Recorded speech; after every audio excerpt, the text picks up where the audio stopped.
change your heart, change your life, change the planet. Hey everybody, it's Tim Van Orden, and I just finished my epic run up Mount Equinox. I shattered the record.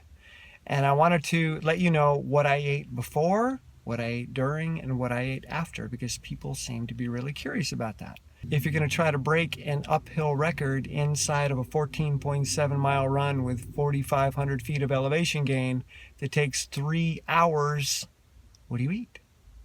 Well, I don't eat much. That's the truth.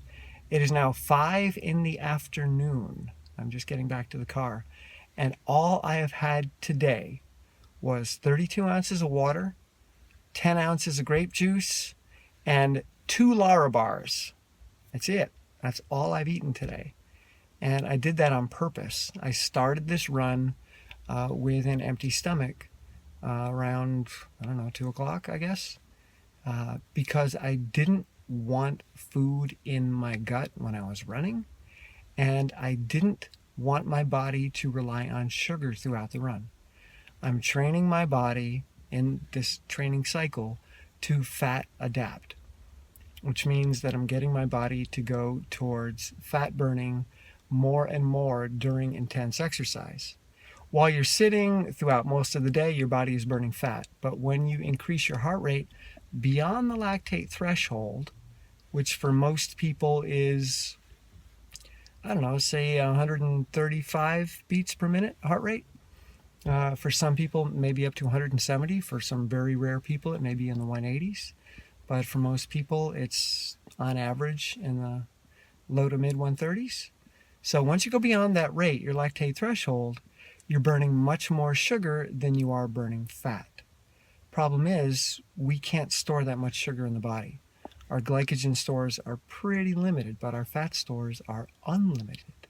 And fat is 9 calories a gram and doesn't require anything else to be stored. You can store fat as just a 9-calorie nugget, whereas sugar is only 4 calories per gram and requires 6 times as much water to be stored. So a 4-calorie glycogen molecule is much, much, much larger than a 9-calorie fat molecule. So it only makes sense that our body wants to burn fat as often as possible because it's much more easy to store. If we could store enough glycogen in our muscles to get us to go throughout the day, we would have muscles the size of an elephant.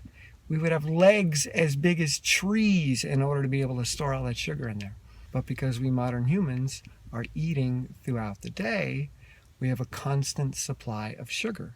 Now, while we're being sedentary, the body isn't using the sugar for energy much because we don't have that great of an energy demand when we are sedentary.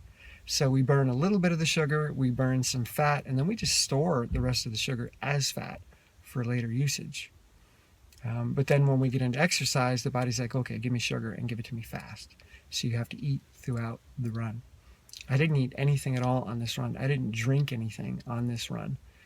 3 hours of really, really intense mountain running.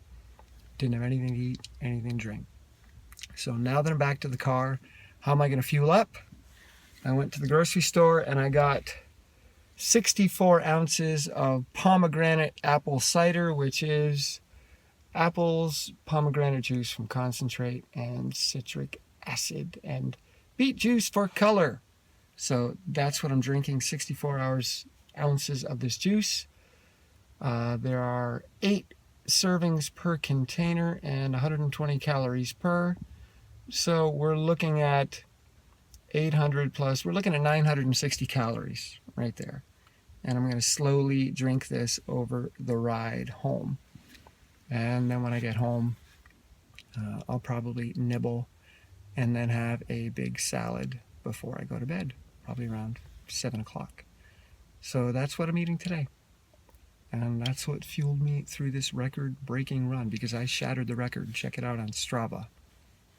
Here's the link right here. All right, see you guys. Every time you test your limits, you stretch them just a little bit, mentally and physically. And it's the mental part that's more important.